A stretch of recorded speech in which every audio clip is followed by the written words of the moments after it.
Buona serata a tutti. La serata ha come argomento la resa. È una delle parti più importanti del nostro percorso.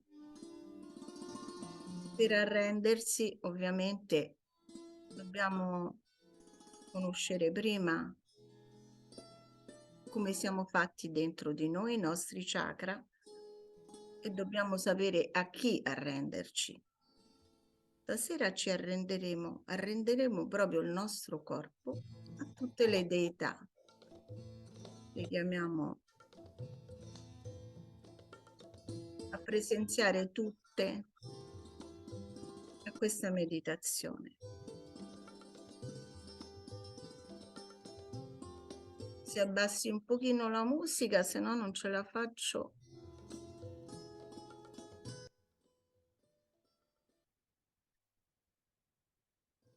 Innanzitutto cominciamo ad alzarci la Kundalini in maniera molto lenta, mettendo l'attenzione sulle nostre tre energie. Con gli occhi al centro del palmo della mano sinistra e facciamo il nodo, fermiamo l'energia di Shri Mahakali. Facciamolo una seconda volta. Invitiamo l'energia dentro di noi di Shri Mahasarasvati e facciamo 2 nodi. Per la terza volta mettiamo l'attenzione su Shri Mahalakshmi e facciamo 3 nodi. Dalla parte sinistra, dal fianco sinistro, proteggiamo tutti i nostri chakra per 7 volte.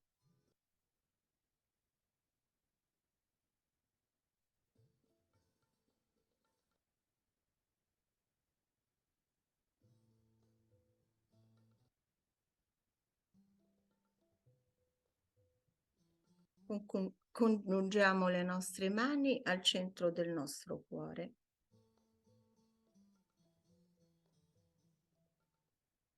Possiamo anche fare un respiro, trattenere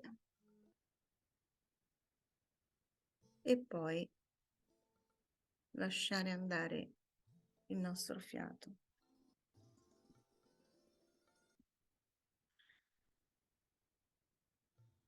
Ora abbandoniamo le nostre braccia verso terra, proprio in un gesto molto morbido.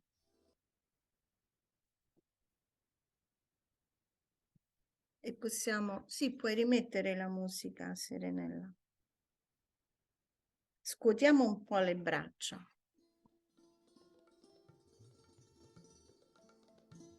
Per fare uscire qualsiasi pesantezza. Mettiamo l'attenzione sul nostro corpo, che è il tempio dove risiedono le deità. Quindi diventa ora molto importante.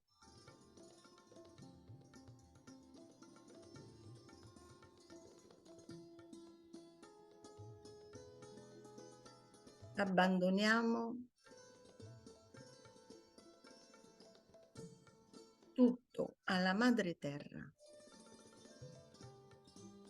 Tutto quello che siamo stati, anche fino a ieri.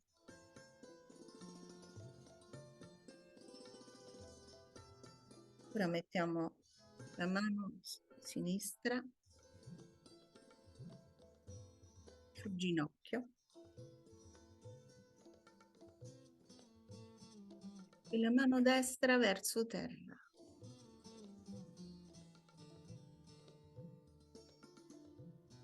Per favore, Shri Mahakali, che presiede a tutto il nostro lato sinistro.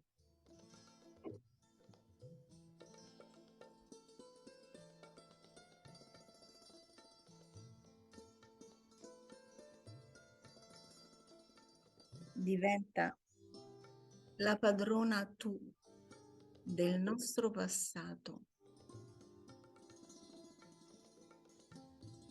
Togli quello che è inutile, pesante del nostro passato.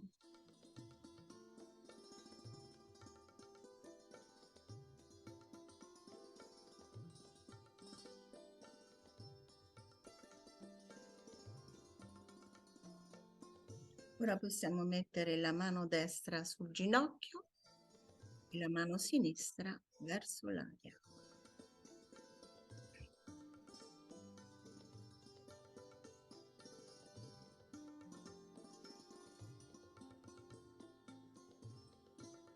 Facendo un respiro,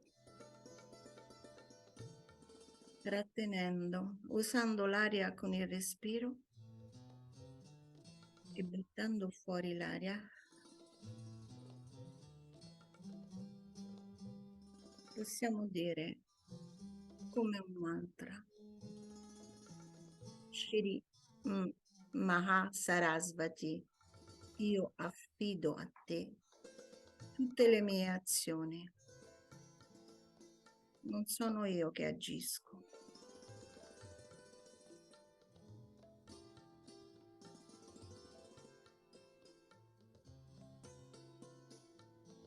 Ora mettiamo ambedue le mani sulle ginocchia e mettiamo l'attenzione su Shri Mahalakshmi.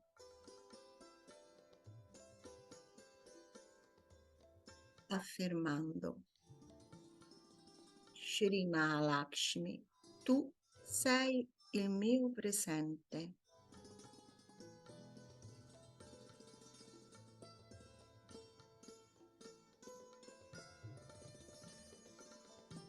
Con queste richieste le tre deità e con le vibrazioni che ci danno sicuramente ci stanno intorno.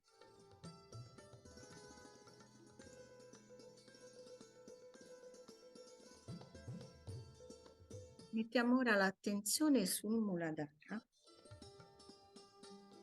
nella zona dell'osso sacro.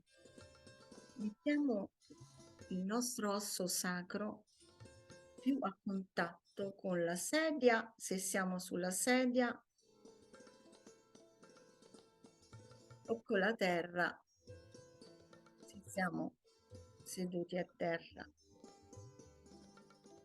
Cerchiamo il contatto proprio, raddrizzando un pochino la schiena, il contatto con la madre terra, benché siamo su una sedia.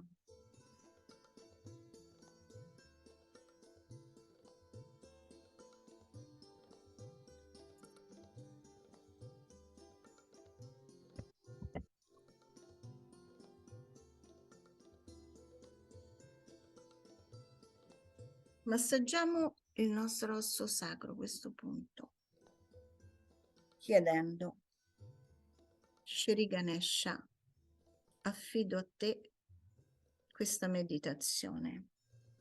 Non sono io che parlo, ma sei tu, Shri Ganesha, che parli attraverso di noi. Rendi questa serata gradevole, auspicevole e gioiosa e risveglia a noi il Ganesha Tattva.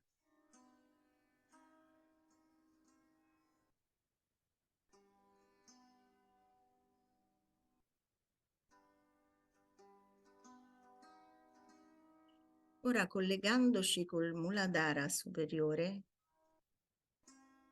che si trova dietro la nuca, diciamo il mantra a Shri Maha Ganesha.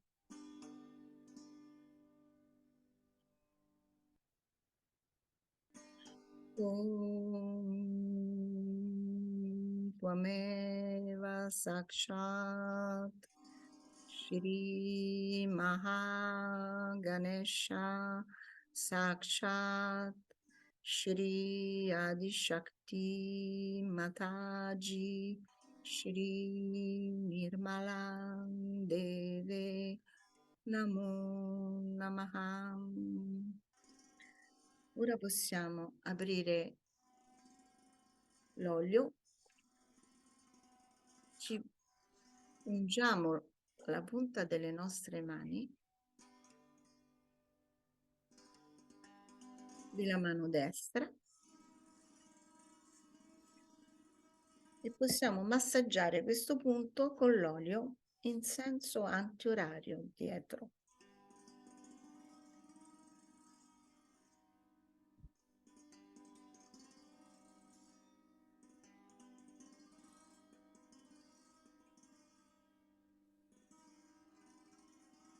Di nuovo affidiamo a Shri Mahaganesha tutta la pesantezza che si trova in questa zona.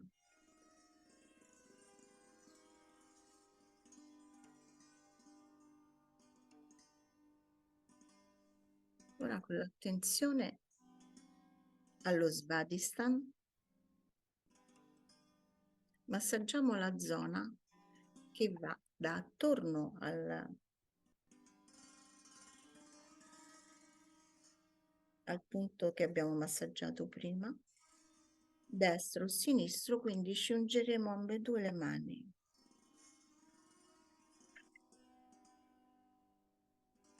E massaggiamo i nostri due Svadhisthana, destro e sinistro, mettendo l'attenzione sulle deità.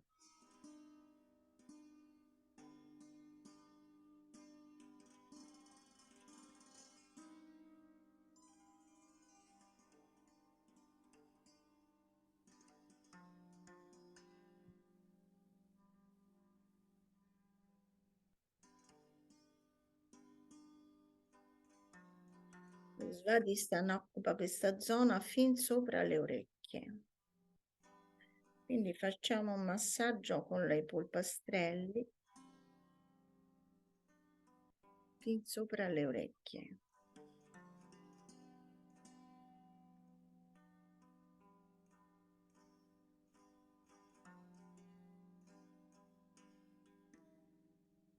In questa zona possiamo mettere le mani all'attaccatura dei capelli in basso sopra le orecchie e poi andare indietro per liberare ogni tensione. Abbiamo le orecchie dove il lobo rappresenta anche il cuore, presente anche il visciuto. Massaggiamo anche le nostre orecchie, tirando un pochino i lobi.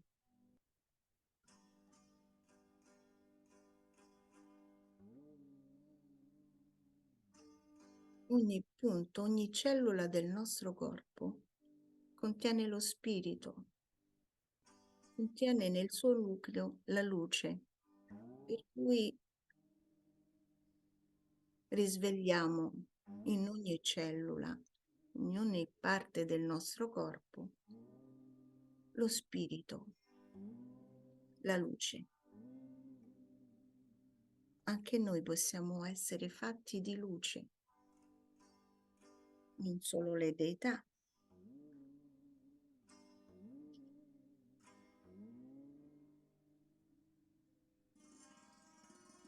Ora proseguiamo questo viaggio nel nostro corpo e nella parte mediana della testa andiamo sul Nabi Chakra che sta un po' sopra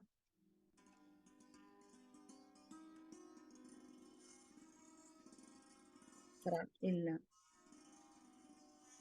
Muladhara superiore e il Sahasrara. Massaggiamo a questo punto il nostro Nabhi Chakra, mettendo l'attenzione proprio sul nostro Nabhi.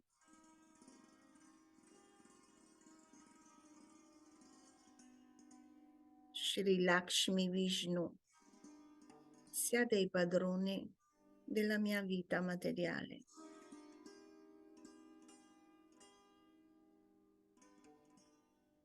Fate che la mia vita materiale vi rappresenti in ogni momento della giornata. Ora, se proviamo a chiedere, le deità si risvegliano con il nostro forte desiderio.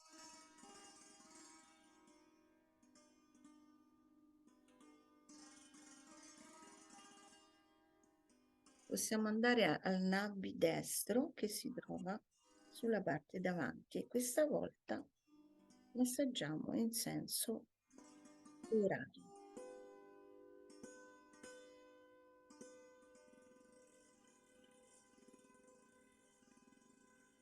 È molto importante il massaggio sulla testa, perché è qui che arriva la luce, è qui che ci sono le pitas, i seggi di ogni deità.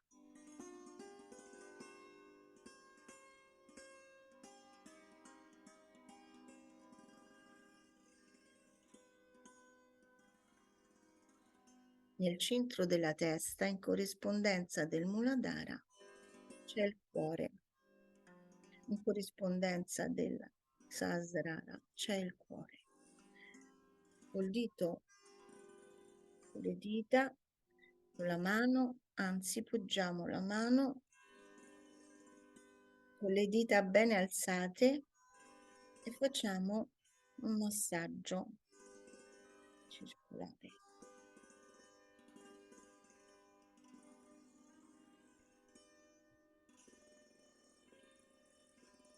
Ora all'attaccatura dei nostri capelli facciamo un massaggio per il nostro visciuddhi, mettendo l'attenzione sul nostro corpo, sul nostro visciuddhi, santificato da Shri Radha Krishna.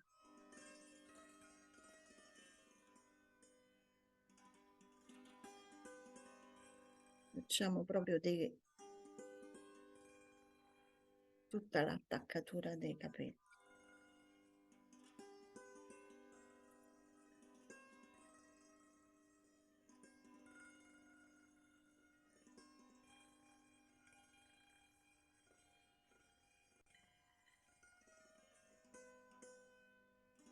Ora col dito medio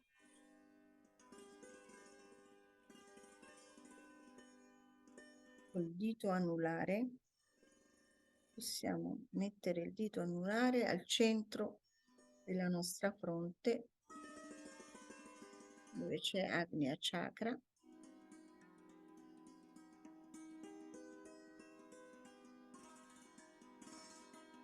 e fare questa semplice richiesta facendo anche una croce. Gesù, risorgi nel mio cervello.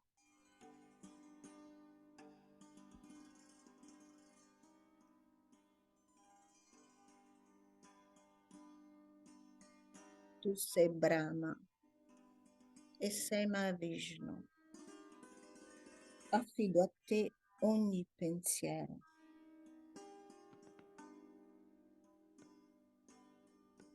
Affido a te tutto il mio cervello, perché tu sei la luce.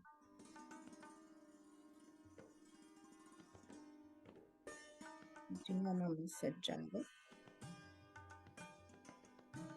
Possiamo anche accarezzare la fronte con le mani morbide di olio, in modo tale da aiutare e alleggerire tutti i nostri pensieri.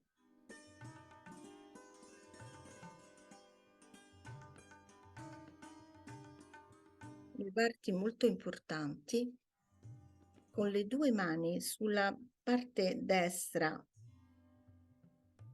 della testa, dove è il nostro ego, il superego. Massaggiamo facendo una frizione proprio per ammorbidire il nostro superego.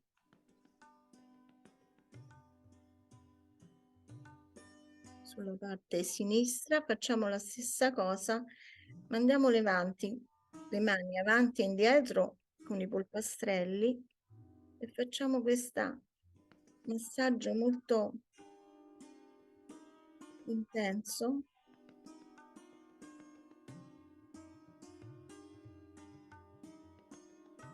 affidando a Shri Buddha il nostro ego.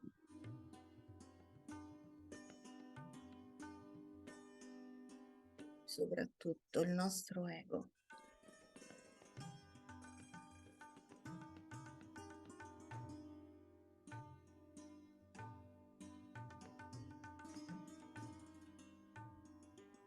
Continuiamo a massaggiare questa frizione per rinforzare questo massaggio. Mettiamo la mano sulla parte destra, sinistra e diciamo il mantra per qualche volta. Io sono e io perdono. Sham, sham, sham,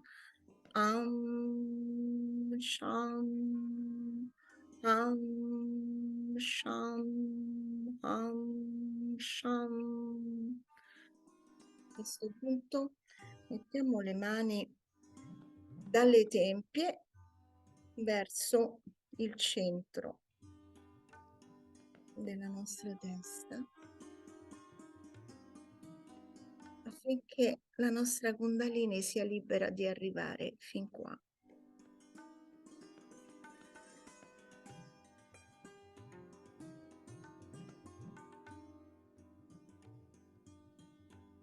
Ora possiamo fare un gesto per aprire il nostro cuore e prepararci col cuore aperto e col corpo pulito e pronto a sentire il discorso di Shimataji, inedito e tradotto con i sottotitoli con tanto amore dalla nostra Serenella. Quindi adesso apriamo il nostro petto, mettiamo le mani crociate dietro la schiena, facciamo un respiro e buttiamo fuori. Mettiamo l'attenzione su Shri Mata Durga Jagadambe, che apre il nostro cuore, lo liberi da ogni preoccupazione, da ogni attaccamento. Gli attaccamenti sono quei fili o quelle corde del nostro passato che non ci lasciano navigare questo oceano. Tagliamoli. Ogni giorno tagliamone uno. Lasciamo libero il nostro cuore di ricevere tutta la bellezza, la sapienza, la saggezza di Shimataji. Apriamo, ecco, tiriamo un po' le braccia indietro, il collo un po' indietro e di nuovo rilassiamo il tutto, rimettiamo le mani sulle ginocchia e siamo all'ascolto e alla visione di questo inedito filmato. Shimataji, buona continuazione.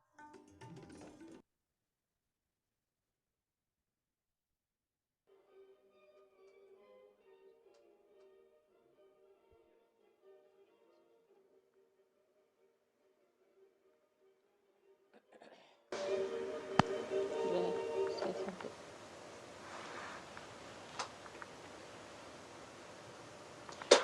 Will I have the loudspeaker? It picks it up from there, Mother. All right. It's purely a record.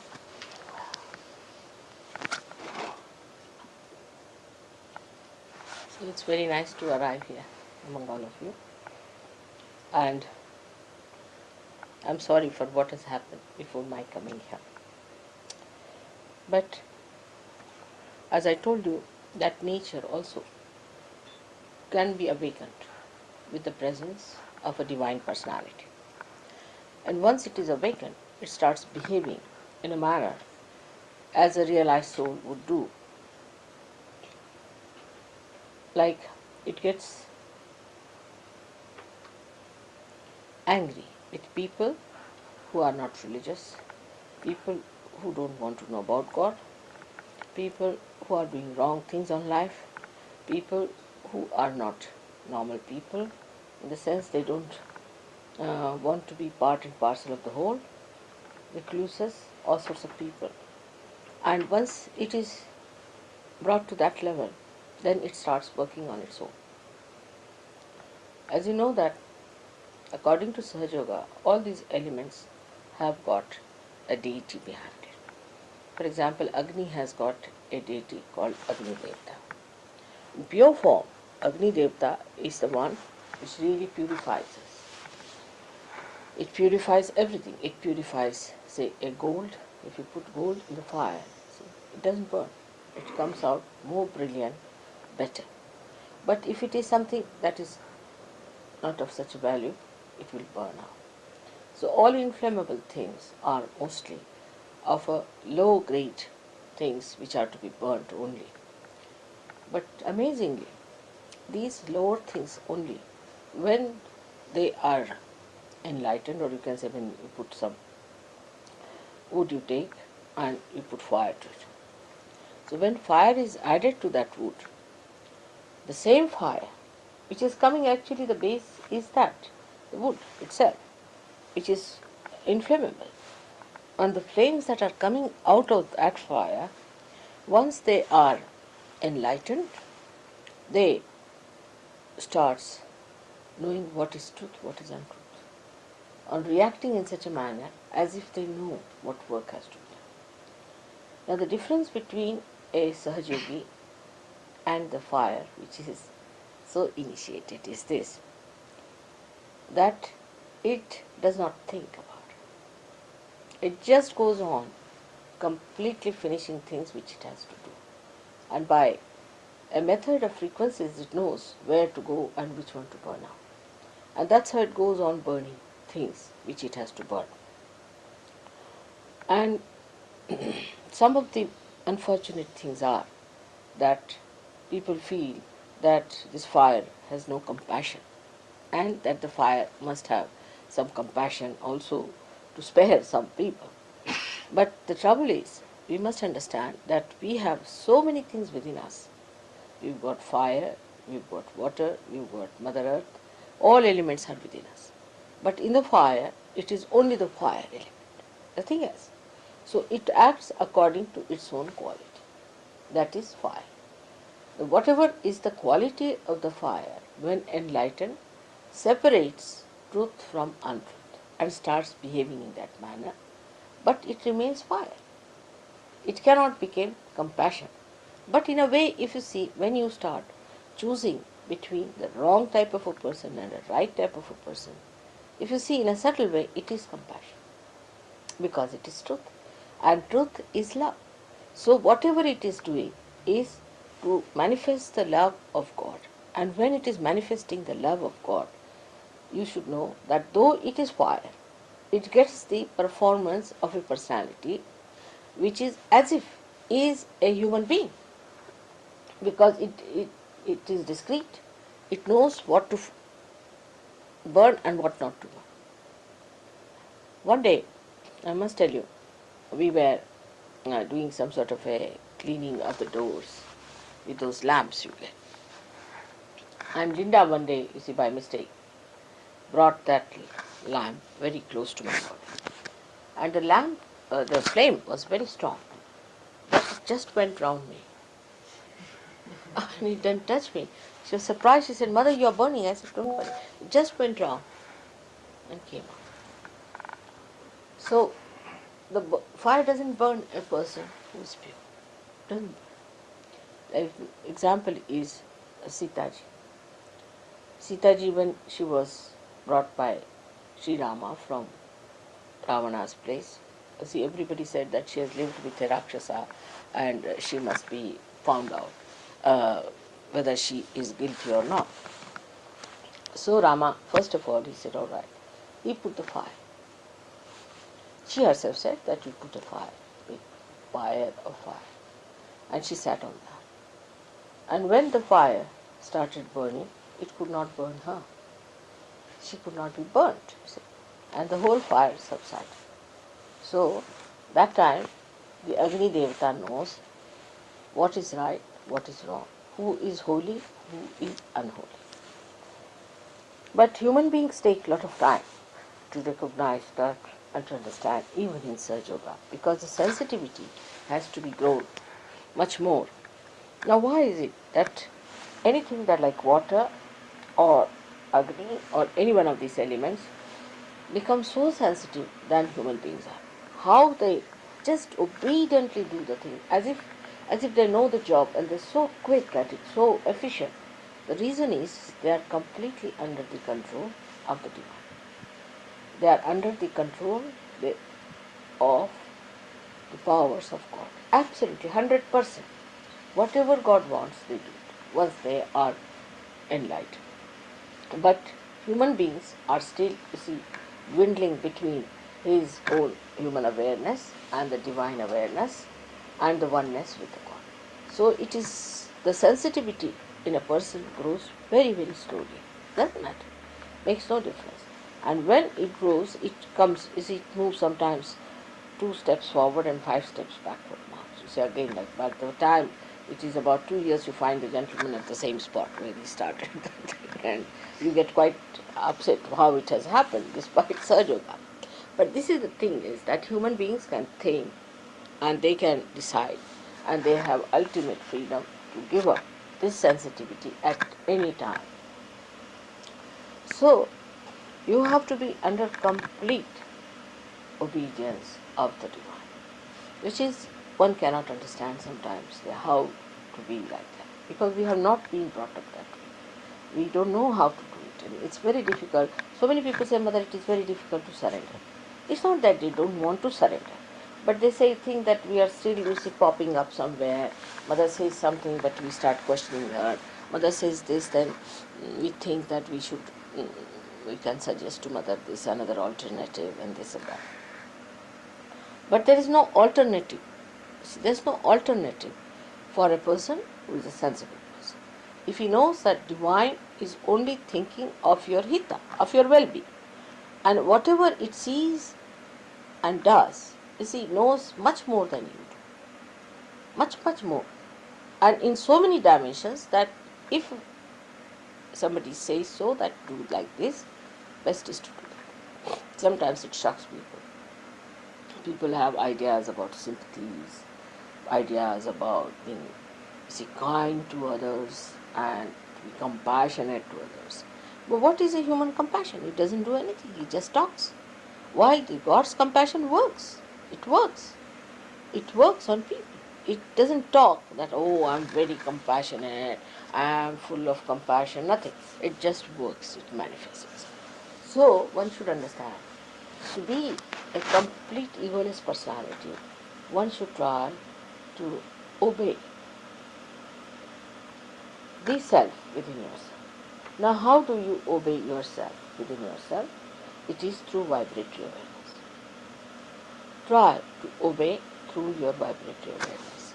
Any question you want to ask, anything you want to do, you must obey it through your vibratory awareness.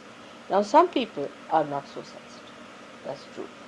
The reason why they are not sensitive is because they think about it. Now, you think with your brain. Alright?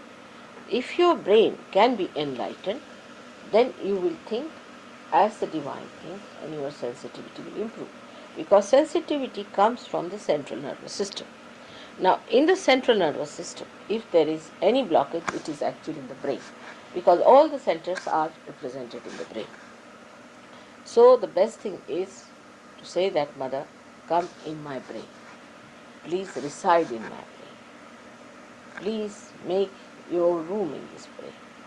You be the controller of this brain. Let this brain be guided by your divine wisdom. And you don't think for yourself. And this word I think should be dropped completely from surgery. I think means goes on, you see, funny ways. It can be anything, you see.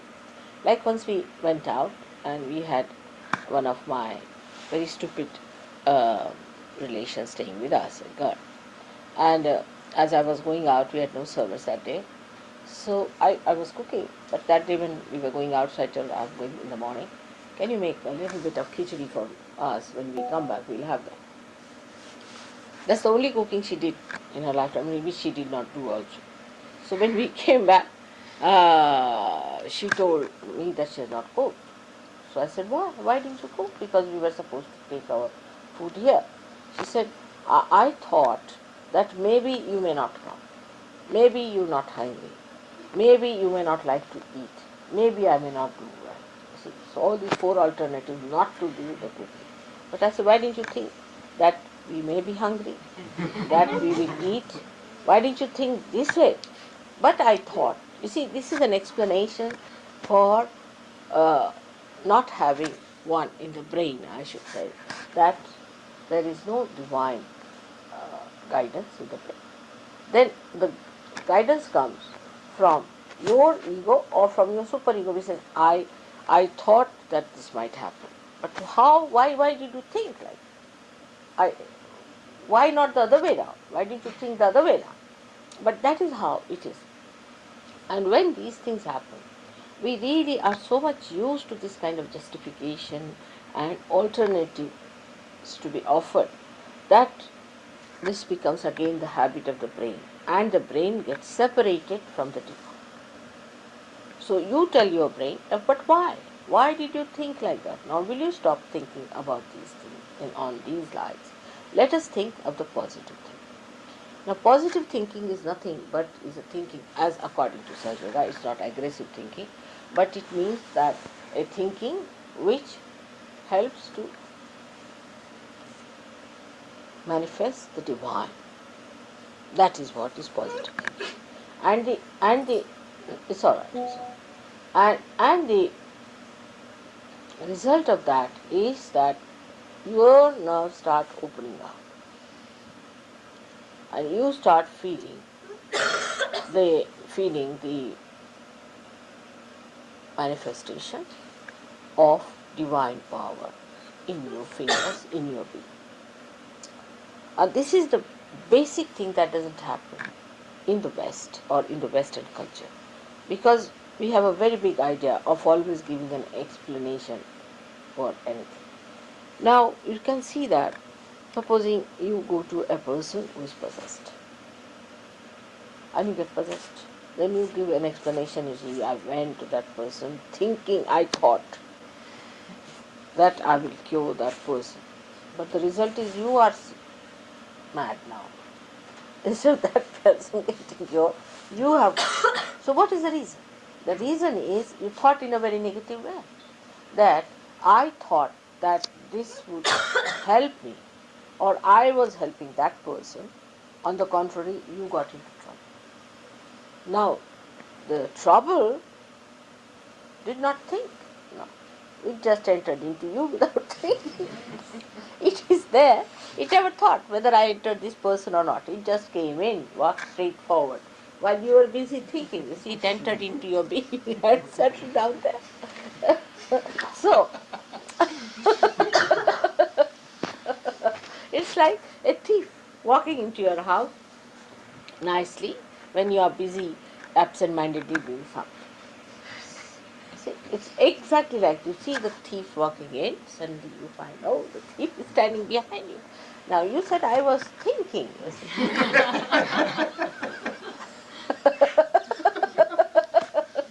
It's exactly the same way it happens to us.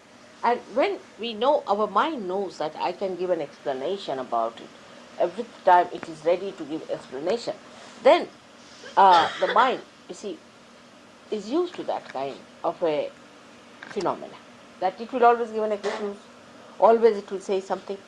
So it is never on the alert, because you see, even if the trouble walks into you, you will always say, this is the explanation. But explanation doesn't cure you, doesn't help you, because by mental explanation, she's not well, you see. She'll give us some soothing things. There's some there, some soothing lovers. This cave with some soothing Just take lovers. it. Just, yeah. All right. So, one should not be extremely on the thought waves and on the depending on their thinking, because you see, thinking has an alternative.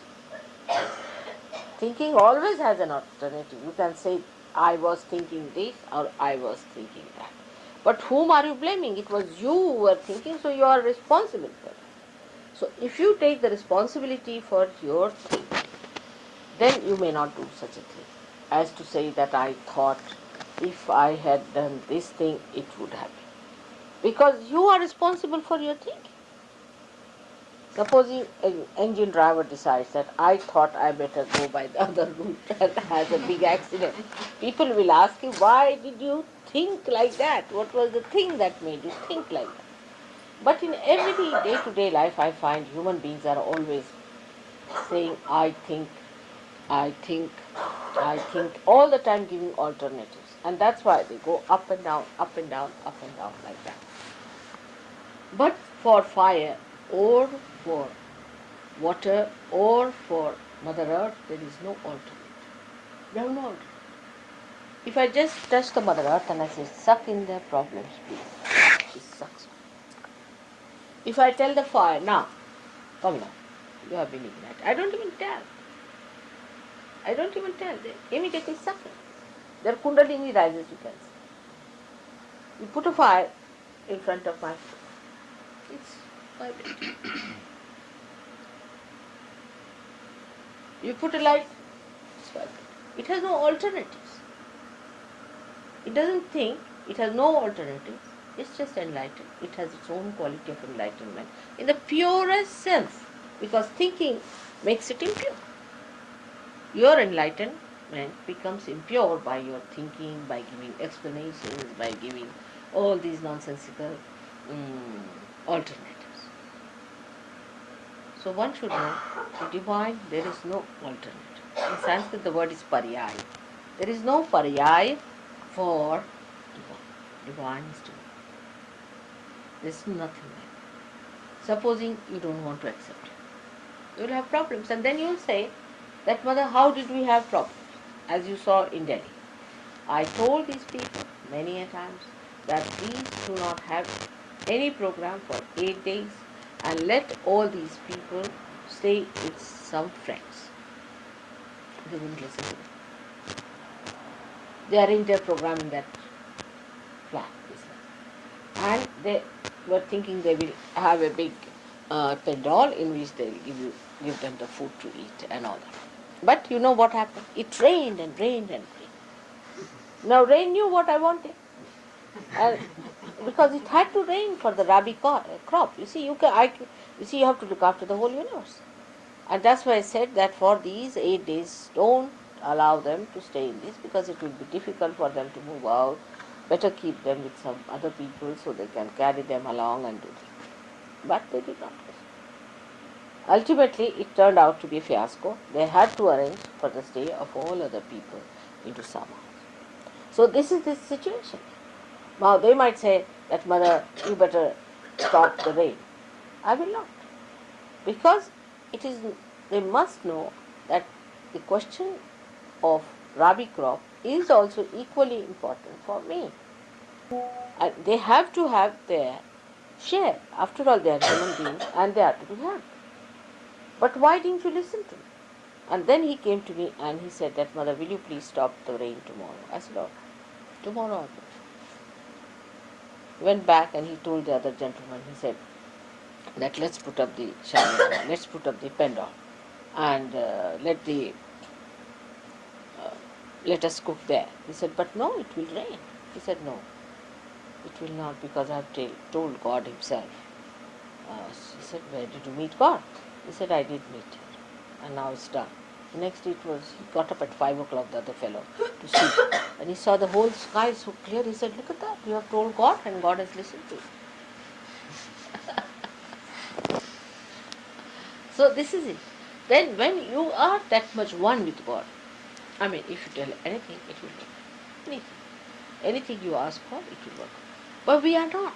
We are always finding alternatives. See? And these alternatives is the game.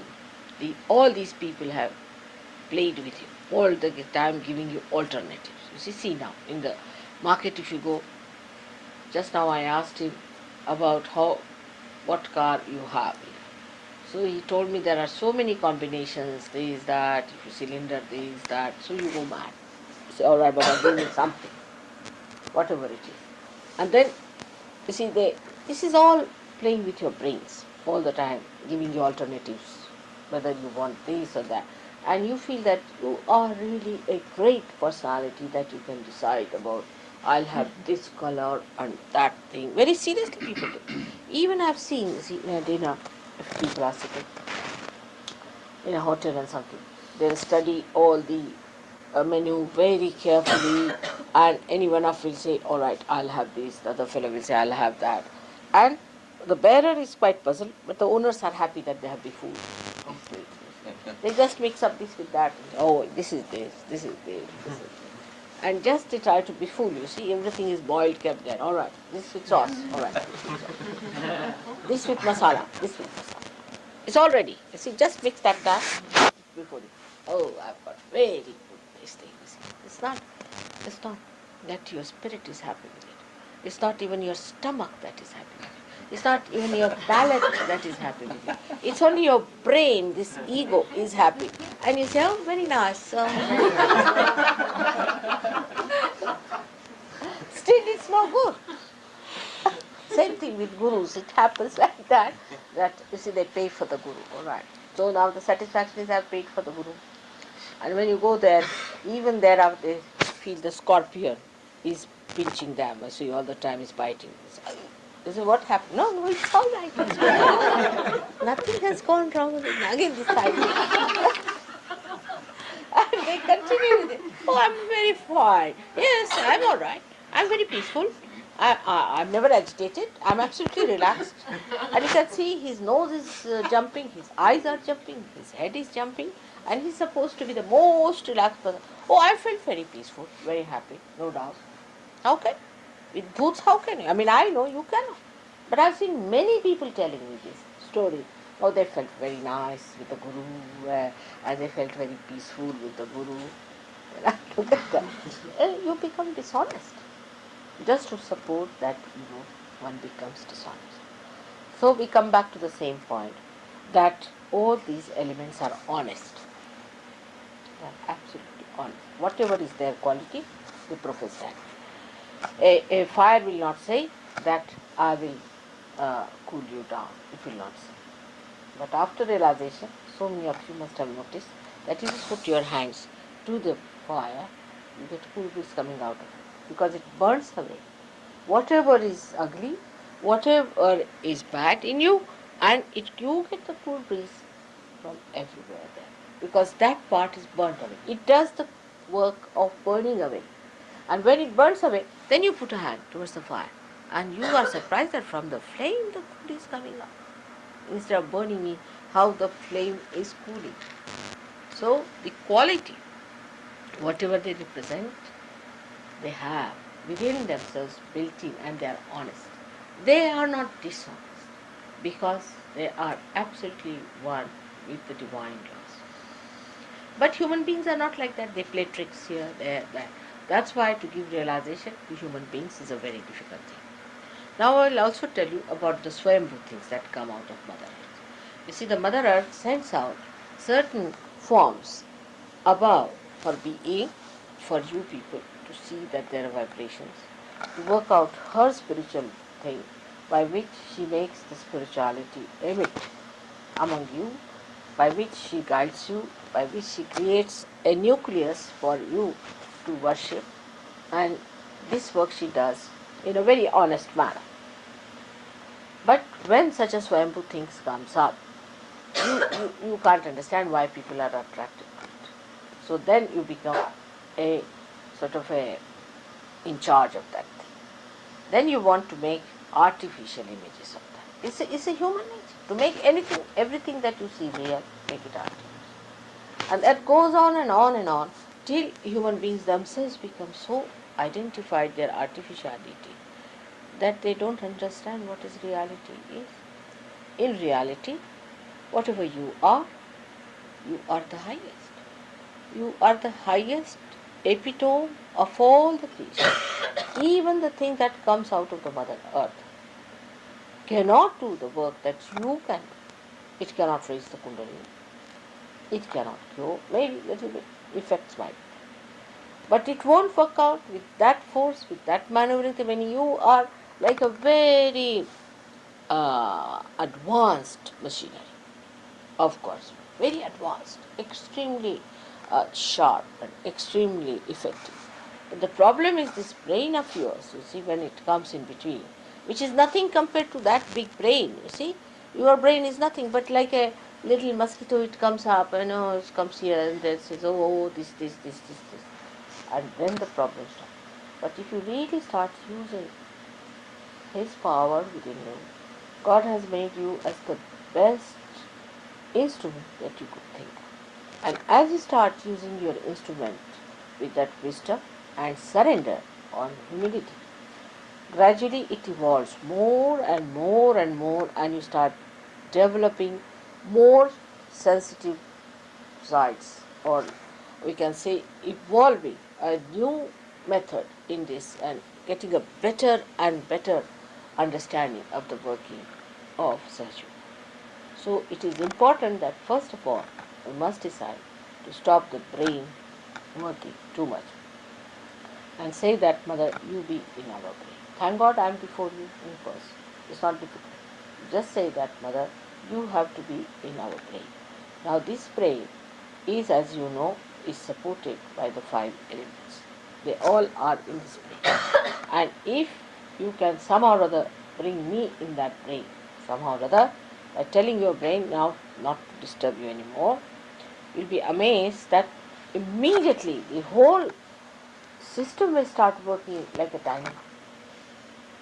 It will be such a sensitive thing, you don't have to worry about anything, you don't have to think about it. You touch anything, it becomes gold sort of thing. You see, become Midas touch. It's become such a great thing. But that is to achieve is difficult for them. They find it difficult to achieve that kind of a perfection where you lose completely your ego and you become egoless. Like the fire, the Mother Earth, like all other elements. They have no ego. It's only human beings who have built the ego. And the ego is such a big myth. Of course, when you don't do anything, why should you think you are doing something? And why should you be responsible for doing anything? But the thing is, we think that, no, it's not God. We have to do this thing. And I have to decide. You see, it's just we play tricks with ourselves. Morning till evening, spoiling our brain, absolutely becoming mad. Best thing is to surrender and see that things will come before you. You will be amazed. Oh, how it has happened. How it has worked out. The other day I told just Kerry, you better go and register yourself. She said, Mother, the university has closed down its rates. I can't get it. It's very difficult. I said, all right, I have said it to go. Then she telephoned, they said, no, it's impossible, you just can't do it, but if you want, you can come and see it. And as she walked into the university, in the office, they said, all right, come on, we are registered.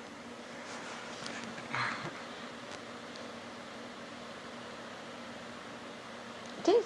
So many times it will happen to you people. But it took about 10 minutes for me to convince her that you just try it. But I must say, still, she was not so adamant. She was thinking, if Mother is saying, I will get it. Mother is saying, it will work. But if you suppose it's all right, Mother, you are saying, I'm just going to register. Finish. Then what happens? Even if you do not get registered, doesn't matter. That's not important. Your brain improves. That's important. That your brain improves. It becomes more sensitive. It's not important that the work should be done. That's not important. What is important that in your brain you must get this idea that let me be enlightened. Alright?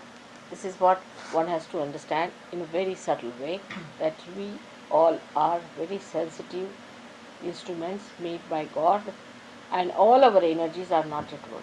So we have to supply energy to all our nerves, and that's only possible if we remove our blockages created by our ego and our conditioning. If you can remove the blockages, all our nerves will become very sensitive. And that's why tell your mind that now any further you better put mother down. Now it is also expressed through the way you talk. You see, you jabber. Jab, jab, jab, jab, jab, jab, jab. And nothing, I see you jabbering, I say, now what? There's nothing to talk about. There's nothing to say about it. It's just there. And if it is just there, then it is better to be done and to be executed, and it will work. Because if you know how to talk too much, then it's going to be difficult. Because you'll not suck in anything within yourself. And you'll always give explanations. You'll always say, oh, maybe, I thought maybe, this maybe.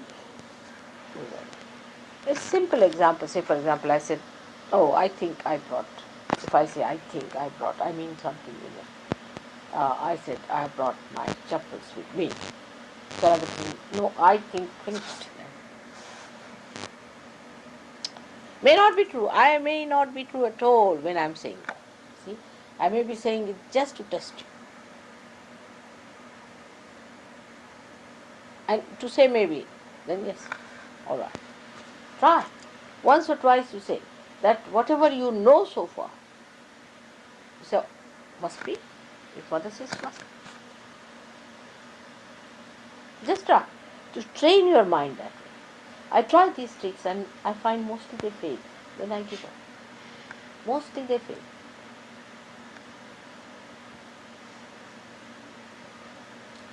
And they just can't understand how these things happen and how what mother says come true and how that thing works out this way. But now understand that I'm just playing tricks with you, just to make you understand that put your mind absolutely at rest and let the big ahankara, the mahat ahankara take over, the mahat ego, the great ego of God take over and do the will. Alright? May God bless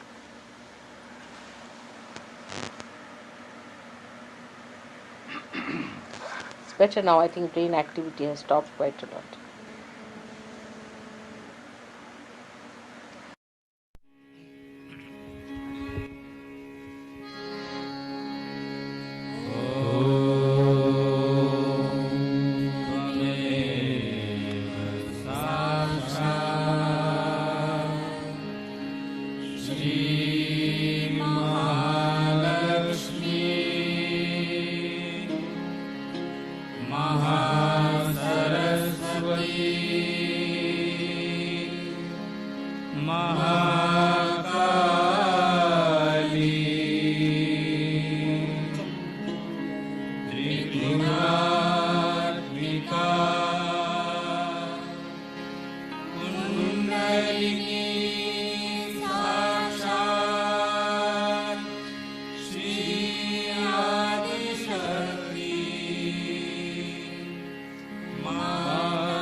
chiudiamo la nostra serata con il discorso, le parole di Shimadaji nel cuore, che ci salteranno alla memoria proprio nella nostra vita pratica e quindi le metteremo in atto quando meno ce l'aspettiamo. Quindi conserviamo questo tesoro che ci ha dato Shimadaji nel nostro cuore. Ora di nuovo invitiamo le nostre tre energie a proteggerci. Ci alziamo la Kundalini e ci diamo i 7 bandhana, augurandoci una felice e serena serata.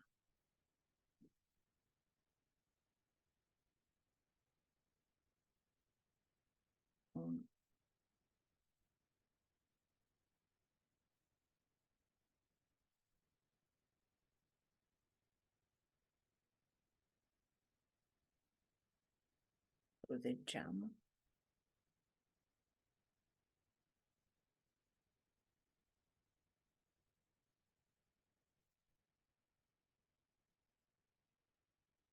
Jai Shimadaji. Buona serata. Buonasera anche a te.